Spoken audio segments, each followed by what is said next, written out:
Hey, Paul, how are you again? Good talking to you, Hey, man. Scott. Yep.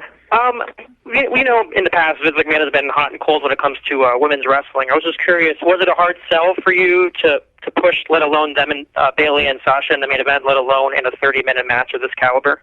I thought it was great. You know, listen, he is as much. It's funny. He takes a bad rap for that. Look, he's for what the fans, and I know people have a hard time understanding. He is for what the fans want to see, and I know that there's creative, thoughts and that can't be possible or whatever, but he does. And when he sees, and it might take a while, but when he sees that fans are reacting in a certain way to a certain thing, if he sees women wrestling and it's presented in a certain way and fans are getting it and they're going crazy for it, he loves it, and he wants to present it that way. Now, is there a different way that he wants to present it in his mind on the main roster or whatever? Sure. That's where he is with it. What I'm doing down here in NXT, and it's not to say that he doesn't have a weigh-in on it. He certainly does. If he told me afterwards, we're not doing that, change it, I'd have to go figure out a way to change it. But he is for what works and what is going to be best for our fans. And he stood at gorilla position at Barclays. And it was one of the things that I was most proud of that night was he came up. It's very hard for him when you do what he has done for so long and you have your finger on everything in the business to just sit and watch.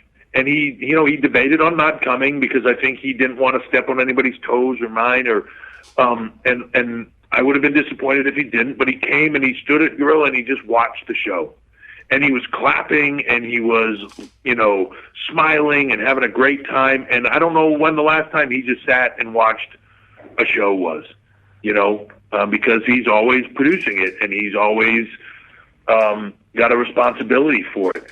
And I can tell you that he was blown away by their match. And, I'm down in Orlando now. I was at TV last night, and one of the last things he said to me before I left is, he was like, hey, good luck down there. He said, man, I tell you, I can't wait to watch this Bayley-Sasha match.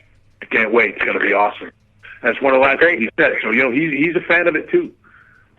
That's great to hear.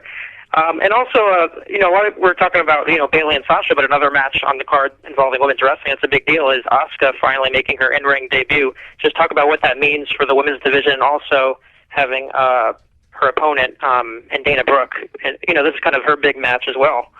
Sure, I think Asuka is gonna. Again, like I said before, everything is a cog in the wheel of making this thing move forward, and women's wrestling, if that's what you want to say, getting its place and what it should be and all of that, and delivering. I think she's another massive cog in that wheel. Huge fan of her work. I'm interested to see. There's this. It's hard to articulate, but there's a transition period when anybody comes in here, whether it be from the Indies, whether it be from, Japan or someplace else. It took Hideo a while to get his footing. Every time I would talk to him, I would say, do what you do. I brought you here for a reason. Do what you do. And he struggled. And you get inside your own head as a performer and you struggle. The only thing I can equate it to is they say, like, going from college football to the NFL, it's like a different game. The speed is different. The game is different. It's played differently.